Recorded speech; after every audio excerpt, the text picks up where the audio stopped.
Purse, belt या किसी भी तरह का पदार्थ आप यहाँ पर लेकर ना आए जब तक ये अंतर्गत सूत्र का वांचन चल रहा है। बाद में आपकी जैसी सुविधा हो वो आप देख सकते हैं। बोलिए भगवान महावीर स्वामी की।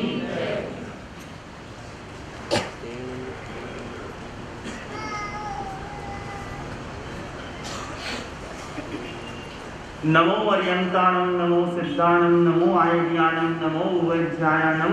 नमो लोये सर्वसाहुनं एसो पंचनमुक्कारो सर्वपावपणास्नो मंगलानं च सब्बेसिं परमं हवै मंगलम मंगलानं च सब्बेसिं परमं हवै मंगलम।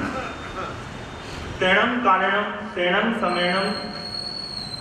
चंपा नामं नैरी मुठा वन्नवो तत्थनं चंपाये नैये उत्तरपुरत्तिने दिसी भाई एठणम पुण्यभद्रे नामं चेये उत्थावन संडे वन्नवो तीसरणम चंपाये नैये कोणीय नामं राया होथा महया हिमवंत वन्नवो। प्रथम अध्ययन में श्री अंतकृत दशांग सूत्र के अंदर सबसे पहला, जैसे आप सुनते हैं समझते हैं, हर शास्त्र का पहला वचन तेणम कारणम तेणम समेणम, यानी उस काल और उस समय के अंदर, जैसा पूर्व में भी आपको परिभाषित किया गया कि उस काल का मतलब काल चक्र के अंदर जो अवसर्पणी काल प्रथम विभाग है, और उस समय का मतलब जो 6 आरों के अंदर चौथा आरा विशेष रूप से व्याख्यायित किया जाता है। उस काल और उस समय में अर्थात अवसर्पणी काल के चौथे आरे के अंदर श्रमण भगवान महावीर स्वामी के समय में चंपा नाम की नगरी वहां पर विद्यमान थी, और चंपा नगरी का विशेष जो वर्णन है औपातिक सूत्र के अंदर जो है विशेष तौर से मिलता है। उस चंपा नगरी के उत्तर पूर्व दिशा भाग में, उत्तर पूर्व दिशा भाग का मतलब समझना जरूरी है, उत्तर और पूर्व के जो बीच का दिशा है यानी ईशान कोण, कितनी दिशाएं मानी जाती हैं? मूल रूप में आप 4 दिशाओं को विशेष तौर से जानते हैं, पूर्व, पश्चिम, उत्तर और दक्षिण। लेकिन गहराई से अगर दिशाओं का अध्ययन किया जाए तो आग्नेय, वायव्य, ईशान और नैऋत्य, चारों दिशाओं की जो भी दिशाएं हैं, चारों दिशाओं के जो बीच के कोने हैं, उन चारों के नाम इस प्रकार हैं। और अधो और ऊर्ध्व दिशा यानी 10 दिशाओं का वर्णन विशेष तौर से प्राप्त होता है। तो पूर्व और उत्तर के बीच का जो दिशा भाग है जिसे ईशान कोण कहा जाता है, और ईशान कोण जो है विशेष तौर से शुद्ध, अत्यंत पवित्र माना जाता है। और जितने भी यक्ष के यक्षायतन, देवों के देवायतन, मंदिर, जितने भी धर्म स्थान हैं, उन सभी का ईशान कोण के अंदर ही उल्लेख प्राप्त होता है। यानी जितने भी धर्म स्थान हैं ईशान कोण के अंदर ही निर्मित किए जाते हैं। यहाँ भी शास्त्र में यही बात आपके सामने उपस्थित है कि चंपा नगरी के उत्तर पूर्व दिशा भाग में अर्थात ईशान कोण के अंदर पूर्णभद्र नाम का चैत्य अर्थात यक्षायतन, यक्ष जो था उसका आयतन विद्यमान था, और अत्यंत रमणीय सुंदर वनखंड अर्थात एक ही जाति के विशेष वृक्ष जहां पर विद्यमान हो उसे वनखंड कहा जाता है। तो उसका भी विशेष वर्णन औपातिक सूत्र के अंदर प्राप्त होता है। उसी चंपा नाम की नगरी के अंदर जो राजा राज्य कर रहे थे उन राजा का नाम कोणिक। वह कोणिक राजा की महिमा को 4 उपमाओं के द्वारा विशेष रूप से उपमित यहाँ शास्त्र में किया गया है कि जिस प्रकार महाहिमवान पर्वत, महाहिमवान नाम का जो पर्वत है वह लोक की मर्यादा रखता है, उसी प्रकार वह राजा भी प्रजा के लिए मर्यादा नियम बांधने वाला था। और जिस प्रकार महामलय पर्वत जो विशेष तौर से है उसकी सुगंधित वायु, सुगंधित जो पवन है यत्र तत्र सर्वत्र फैलता रहता है, सभी के नाक नथुनों को पवित्र पावन करता रहता है, उसी प्रकार उस राजा की कीर्ति और यश का जो पवन है सुगंधित वह भी दसों दिशाओं के अंदर पूरी तरह से प्रवहमान था, फैलायमान था। और जिस प्रकार मेरू पर्वत अडिग है, मेरू पर्वत किसी भी परिस्थिति में डोलायमान नहीं होता, उसी तरह से वह राजा भी अपनी प्रतिज्ञा एवं कर्तव्य पालन में पूरी तरह से दृढ़ और अडिग विद्यमान था। और चौथी जो उपमा दी है, जिस प्रकार शक्र आदि इंद्र देवों में महान माने जाते हैं, उसी तरह से वह जो राजा था सभी मनुष्यों के अंदर महान रूप से विद्यमान था, प्रधान रूप में विद्यमान था। तो उस कौणिक राजा की 4 तरह की उपमाओं के द्वारा उपमित महिमा को किया गया है। तेणम कारणम तेणम समेणम अज्जस्वहम में ठेरे जाव पंचहिम अणगार सहेहिम सद्धिम सम परिउड़े उबाण पुत्रे शरमाणे गामानुगामं दुइज्यमाणे सुहम सुहेनम विहरमाणे जेनेव चंपानैरी जेनेव पुण्यपत्ते चाहिए तेनेव समोसरिये परिसाणिकया जाव पड़ी गया तेणम कालेणम तेणम समेणम अज्जसुमस्य अंतेवासी अज्जचंबु जाव पज्जुवा समाणे एवं वयासी जैनम वंदे समणेनम भगवया महावीरेणम आयिगणेनम जाव संपत्तेनम सत्तमस्य अंगस्य उवासक दशाणम अयमठे पन्नत्ते अठमस्सणम बनते अंगस्य अंतगढ़ दशाणम समणेनम जाव संपत्तेनम के अठे पन्नत्ते। अर्थ किस प्रकार है, यानी उस काल और उस समय में अवसर्पिणी काल के ही चतुर्थ आर्य में स्थविर मुनिराज आर्य सुधर्मा स्वामी। स्थविर शब्द आर्य सुधर्मा स्वामी के आगे लगा है। स्थविर किसे कहते हैं? जो संयम के अंदर, तप के अंदर लगे हुए जो साधुगण हैं, उनको परिचय उपसर्ग जैसा भी समय आने पर उपस्थित होता है तो उनको संयम मार्ग से डिगते हुए या शिथिल होते हुए मुनिराजों को संयम में जो स्थिर करता है उसे स्थिर मुनिराज कहा जाता है। और स्थिर मुनिराज वयस्रुत और दीक्षा के हिसाब से स्थविर मुनिराज माने जाते हैं। वयस्थविर, श्रुत स्थविर और दीक्षा स्थविर। वयस्थविर किसे कहते हैं कि जिन मुनियों की 60 वर्ष से उम्र अधिक हो जाती है वो वयस्थविर यानी उम्र के हिसाब से स्थविर माने जाते हैं। और जो श्रुत स्थविर मुनिराज हैं वो कौन है? जो ठाणाम सूत्र और समवायाम सूत्र के पाठी हैं। ठाणाम सूत्र और समवायाम सूत्र की वाचना ज्ञाता जिन्होंने ज्ञान प्राप्त कर लिया है पूरी तरह से, वो श्रुत स्थविर की श्रेणी में आते हैं। और दीक्षा स्थविर यानी जिन मुनियों की दीक्षा पर्याय 20 वर्ष से अधिक हो जाती है वो दीक्षा पर्याय स्थविर माने जाते हैं। तो यहाँ आर्य सुधर्मा स्वामी जो स्थविर मुनिराज है 500 अनगारों यानी 500 साधुओं के साथ, अपने शिष्यों के साथ तीर्थंकर भगवान की सनातन परंपरा के हिसाब से अनुसार विहरण विचरण करते हुए गामानुगाम दुइज्यमाणे यानी एक गांव से दूसरे गांव, एक शहर से दूसरे शहर परिभ्रमण विहार यात्रा करते हुए अनुक्रम से चंपा नाम की जो नगरी जिसका वर्णन अभी आपने श्रवण किया, वहां पर पूर्णभद्र नाम का जो उद्यान है उसमें उनका मंगलमय शुभागमन पदार्पण होता है। आर्य सुधर्मा स्वामी के शुभागमन पदार्पण आगमन को श्रवण कर पूरे नगर के अंदर शुभ संवाद जब फैलता है तो परिषदा यानी सभी नगर निवासी समुदाय रूप में यानी झुंड के रूप में एकत्रित होकर सभा के अंदर उन्हें वंदन करने के लिए उपस्थित होते हैं, दर्शन करने के लिए उनके चरणों में पहुंचते हैं। अपने घरों से निकलकर और उनके चरणों में उपस्थित होकर आदक्षिणा प्रदक्षिणा पूर्वक 3 बार वंदना नमस्कार करने के पश्चात श्री सुधर्मा स्वामी के मुखारविंद से धर्म कथा का धर्मोपदेश का मंगलमय पान करने के पश्चात उन्हें अपने स्थान पर यानी अपने अपने घरों में लौट जाते हैं। आगे किस प्रकार वर्णन है, उस काल और उस समय में ही यानी अवसर्पिणी काल के चौथे आरे में ही आर्य सुधर्मा स्वामी के समीप परिउपासनारत आर्य सुधर्मा स्वामी के चरणों में निवास करते हुए काश्यप गोत्रीय यानी काश्यप जिनका गोत्र है जम्बू स्वामी आर्य सुधर्मा स्वामी को वंदन नमस्कार कर परीक्षा करते हैं कि हे प्रभु, हे भगवान, अपने शासन की अपेक्षा से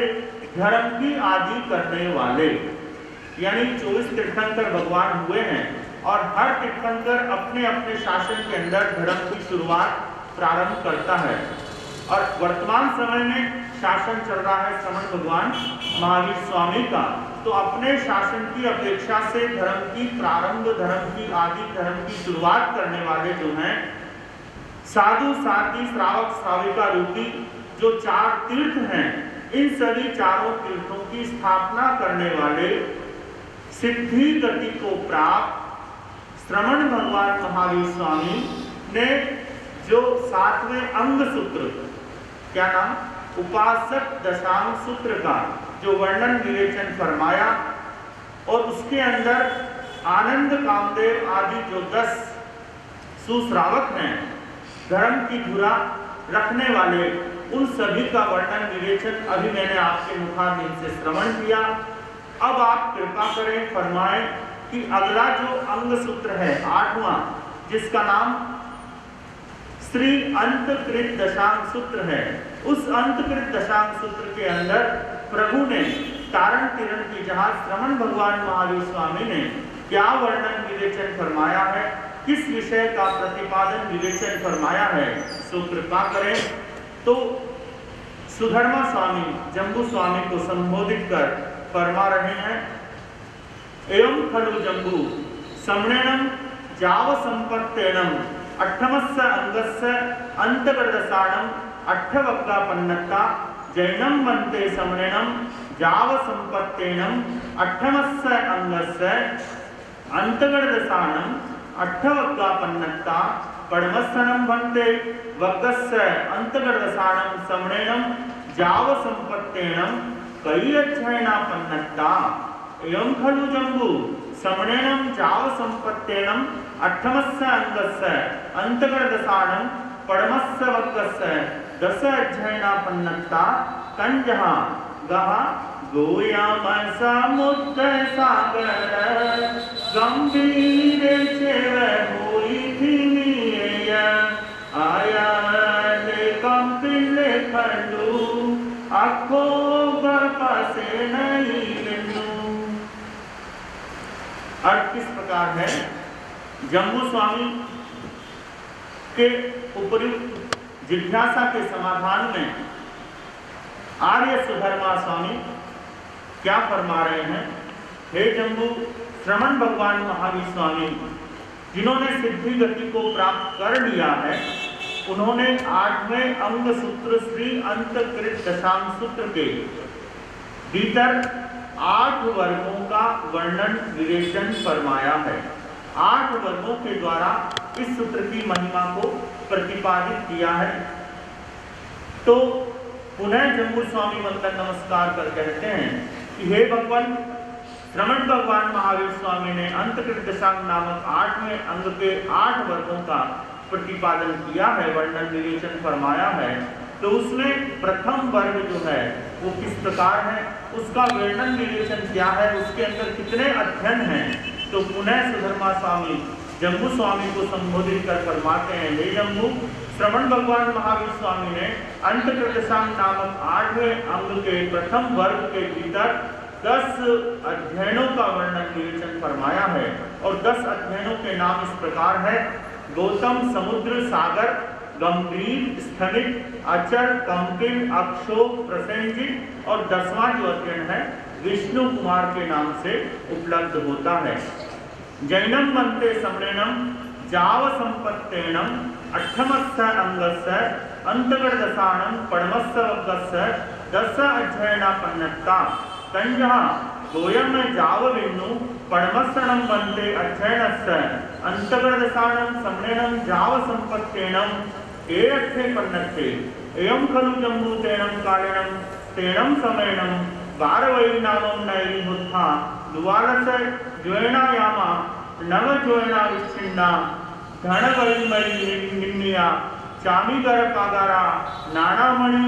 पंचवर्ण कविसिसग परिमंदिरा सुरम्मा अलकापुरी संकासा कमूल्य पक्किलिया पच्चखम देवगुल्लोगभुया पासाया दरिसिनिज्जा अभिरुआ पड़िरुआ। अर्थ किस प्रकार है? जम्बू स्वामी पुनः वंदन नमस्कार कर आर्य सुधर्मा स्वामी से परीक्षा रखते हैं कि हे भगवान, श्रवण भगवान महावीर स्वामी ने श्री अंतकृत दशांग सूत्र के 8वें अंग के प्रथम वर्ग में 10 अध्ययनों का वर्णन विवेचन फरमाया है। तो उसमें से प्रथम अध्ययन के अंदर क्या विवेचन है? तो सुधर्मा स्वामी फरमाते हैं कि हे आयुष्मान जम्बू, श्रवण भगवान महावीर स्वामी ने श्री अंतकृत दशांग नामक 8वें अंग के प्रथम वर्ग के प्रथम अध्ययन में ये भाव फरमाए हैं कि हे जम्बू, इस अवसर्पिणी काल के चौथे आर्य में जब 22वें तीर्थंकर भगवान अरिष्टनेमिनाथ इस चराचर विश्व में इस भूमंडल पर विहरमान थे, विचरमान थे, विचरण कर रहे थे, उसी समय सौराष्ट्र देश की जो राजधानी है द्वारिका नाम की नगरी विद्यमान थी। द्वारिका नाम की जो नगरी है, जरासंध जो राजा थे उनके भय से कृष्ण के माता पिता जो है सूर्यपुर छोड़कर जब समुद्र तट के किनारे जाते हैं और श्री कृष्ण महाराज तेले तप की आराधना, अट्ठम तप की आराधना विशेष तौर से करते हैं और वे श्रमण देव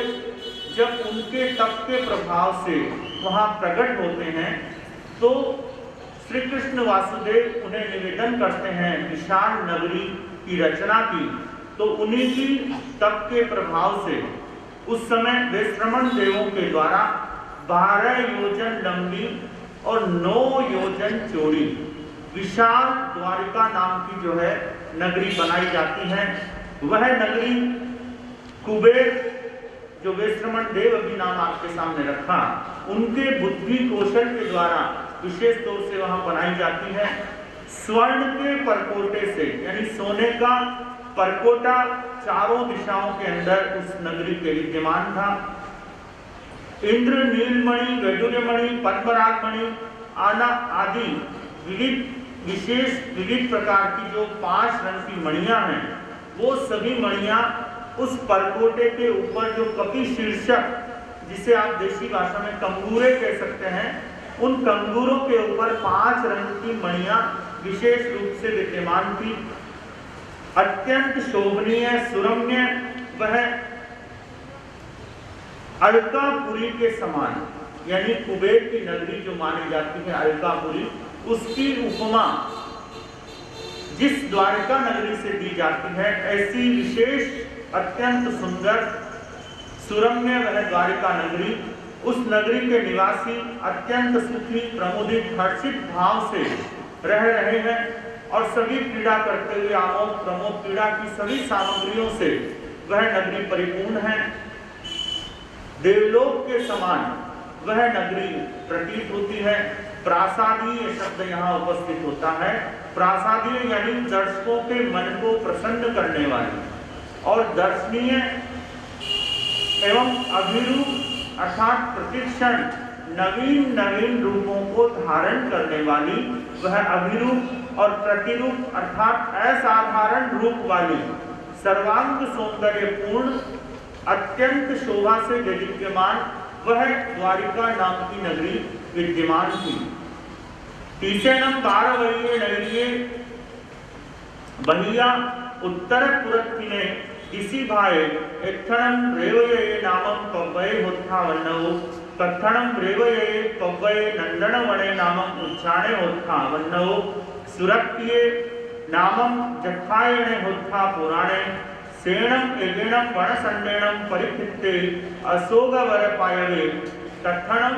गारवय्यनैर्ये कन्ने नामं वासुदेवेराया परिवसयि महया हिमवंत रायवन्नौ सेणम तत्थ समुद्र विजय पामुखाणम दंसनम दसाराणम बलदेव पामुखाणम पंचनम महावीराणम अर्जुन पामुखाणम अदुत्थाणम कुमारकोडिनम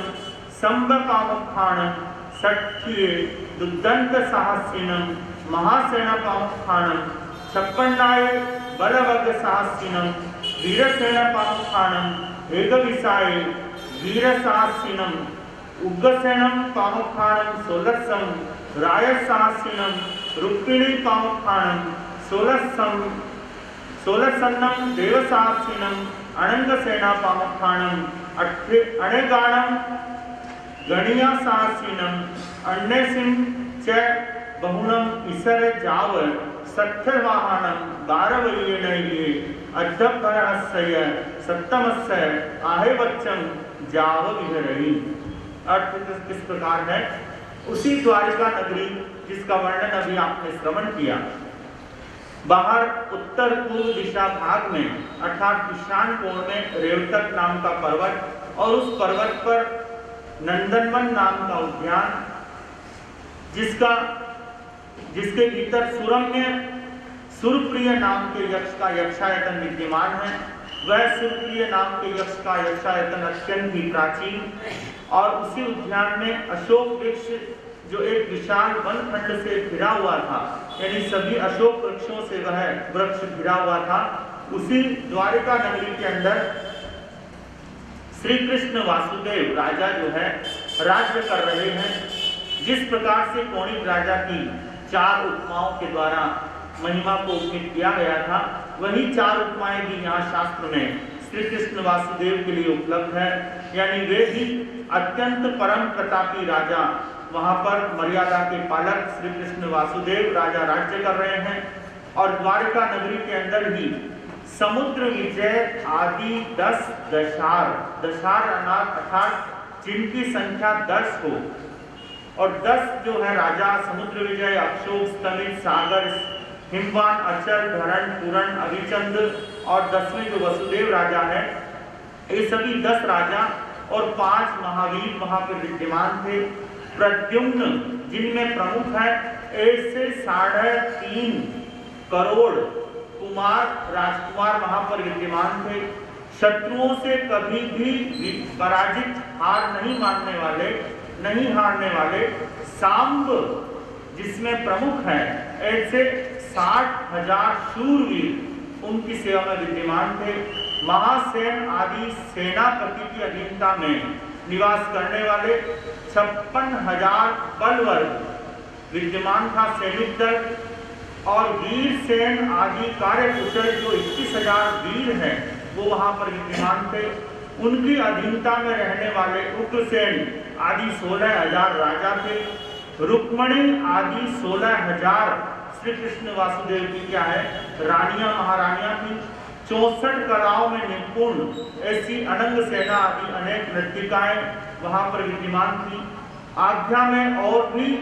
निवास करने वाले ऐश्वर्यशाली नागरिक, नगर रक्षक, सीमांत राजा, सेठ, सेनापति, सारथवा आदि वहां निवास कर रहे थे।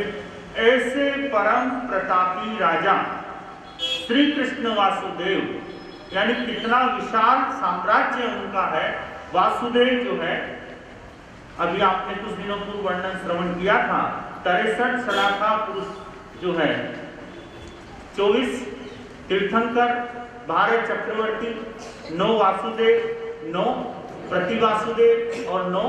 बलदेव। उन्हीं के अंदर एक वासुदेव जो है पूर्व भाव में नियाणा करके, यानी निदान करके कि मेरी तपस्या का यदि शुभ फल है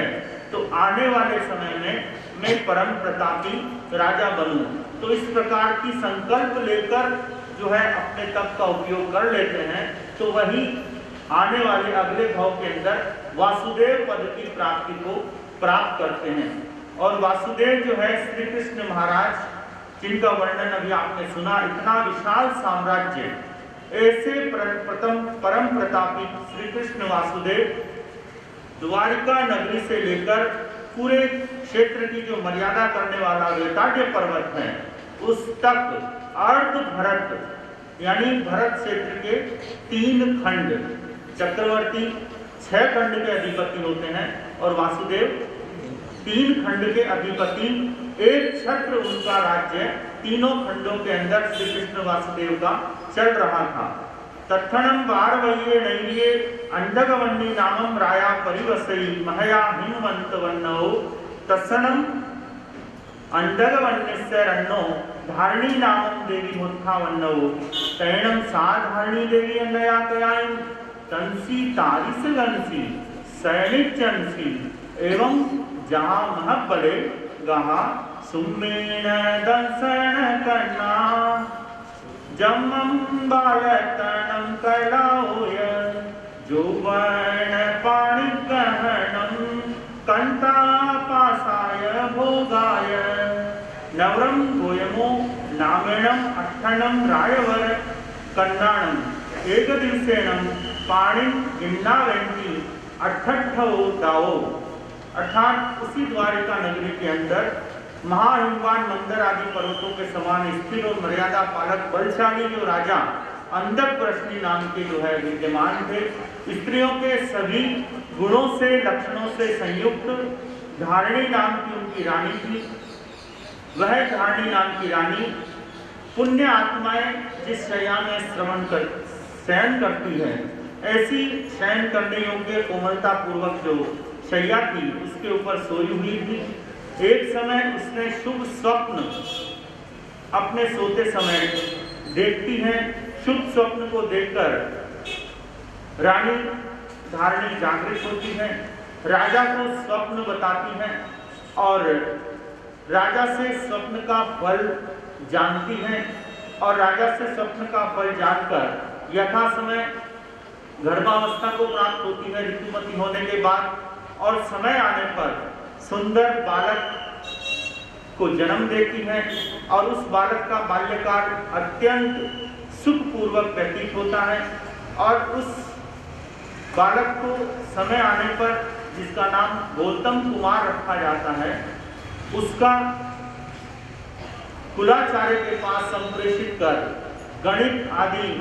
लेखन आदि 72 कलाओं में उसे पारंगत किया जाता है। जो पुरुषों की 72 कलाएं हैं उन सभी 72 कलाओं में उसे पारंगत किया जाता है और समय आने पर युवावस्था को प्राप्त होने के पश्चात उसका पाणिग्रहण संस्कार यानी विवाह संपन्न किया जाता है। अत्यंत सुंदर महलों के अंदर भोग उपभोग करने वाली, मन को करने वाली, चित्त को लुभाने वाली सभी तरह की वस्तुओं से संपूरित महलों के अंदर रहता हुआ वह गौतम कुमार 8 राजकन्याओं के साथ एक ही दिन में उनका विवाह संपन्न होता है। और विवाह में 8 हिरण्य यानी 8 करोड़ की जो चांदी, 8 करोड़ का ही सोना, इस प्रकार 8 तरह की वस्तुएं उन्हें दहेज में प्राप्त होती है। तेणम कारणम तेणम समयम अरहा रिखनेमी आय करे चावल विहरही चौकिहा देवा आ गया कन्नेरी भी गए तैणम तस्य गोयमस्य कुमारस्य जहाँ में तहाँ निक गए धम्मम सोचा निसम्म जम नवरम देवानुक्रिया अम्मा पियरो आपुच्छामी देवानुक्रियाणम अंतिये पब्बयामी एवं जहाँ में है जाव अणगारे जाए लिया समये जाव इनमेव निगंठम पाव्यणम पुरो काउम विहरई तैणम से गोय में अणगारे अन्नया कयायम अहर अरहो अरिठने निस्सै तहारुवाणम फेराणम अंतिये सामाय्य माय्यायम एकारस्य अंगायम अहिजय अहिचित्ता बहुहिम चौथ जाव अप्पाणम भावे माने विहरई तैणम अरहा अरिठनेनि अन्नया कयायम कारवय्यो नैरियो नंदनवनाओ उज्झानाओ पड़िनिखमई पड़िनिखमित्ता बहिया जनवय विहारम विहरई। यानी उस काल और उस समय में अवसरपीढ़ी काल के चौथे आरे में ही अपने शासन की अपेक्षा से धर्म की आदि करने वाले 22वें तीर्थंकर भगवान अरिष्टनेमिनाथ तीर्थंकर परंपरा से विचरण करते हुए द्वारिका नगरी के बाहर जो नंदनवन नाम का उद्यान है, उस उद्यान में पधारते हैं, विराजते हैं। भवनपति वाणंतर ज्योतिषी विमानी चारों प्रकार के देव और मनुष्य और त्रियंश सभी भगवान की धर्म कथा सुनने के लिए वहां उपस्थित होते हैं। श्री कृष्ण वासुदेव भी जब उन्हें यह संवाद परिज्ञात होता है कि प्रभु का आगमन हुआ है, अत्यंत हर्षित हृदय से